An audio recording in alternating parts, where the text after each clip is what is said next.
Hello, KFC SuperCoachers. Welcome to round 17.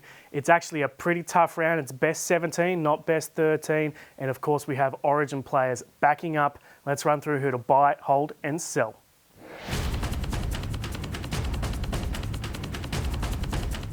Shaun Johnson is the most popular purchase this week. Makes a lot of sense to me. He's in the middle of a renaissance. It's the Shaun Johnson of 4 or 5 years ago. Plus, his buy schedule from here is sensational. Cameron Munster is another very popular buy this week. Of course, halves are the players of the round with all the injuries and suspensions, etc. in that position. So Cameron Munster for a head-to-head player is a great purchase, but for an overall player, he's going to miss a whole bunch of the next few rounds through Origin and potentially through backing up. So I'd be waiting until round 20, 21 to be bringing in Cameron Munster. Next up, Clint Gutherson, absolutely on fire. He is killing it. He's the form player of SuperCoach and he's scored the most points of any SuperCoach player, so can totally get around getting him in. Buy schedule is pretty good. He's got the buy next week, but it's just the Eels on that buy, so it should be pretty easy to cover. Kalen Ponga, I had as the buy of the week last week, and look, to be honest, nothing's changed that much except that he's a fair bit more expensive this week. He's averaging in the mid-80s since his latest concussion. But the thing I like about Ponga is that he cares. He's just loving playing for the Knights right now, putting his body on the line.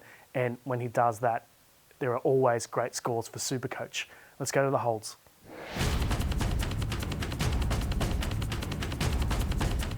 Jacob Preston, obviously one of the cheapies of the year, and a lot of people are cashing him in this week at a massive profit. For me, I don't see it because he does cover that final buy and he is averaging in the 60s. Jareen Buller is the most sold player this week. Speaking of good cheapies, this guy has been one of the greatest cheapies of all time. He's made over 500k. The BE is at 94, so it makes sense to cash in this week when he is on the buy. Having said that, it depends who you're going to sell to.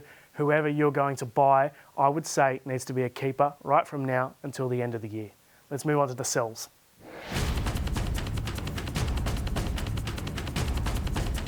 Billy Smith, popular cheapie who's done his job, made 70 odd K.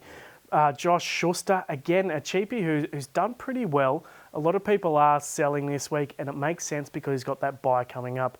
But for me, he's a crucial extra number for this week. So I'll be holding at least for this round. Harrison Edwards, another great cheapie who's done a sensational job, made over 200k and has the buy this week. So I completely understand why people are cashing him in. Same goes for Paul Alamotti. He's made over 200k, one of the great cheapies this season. And then finally, on the sell list, of course, we've got Nathan Cleary, who a lot of people are still only just getting around to selling. You've got guys like Dylan Brown, etc., to be selling in similar positions as well. That is it for Buy, Hold, Sell. We'll catch you for the Game Day podcast at 11 a.m. on Thursday. See you then.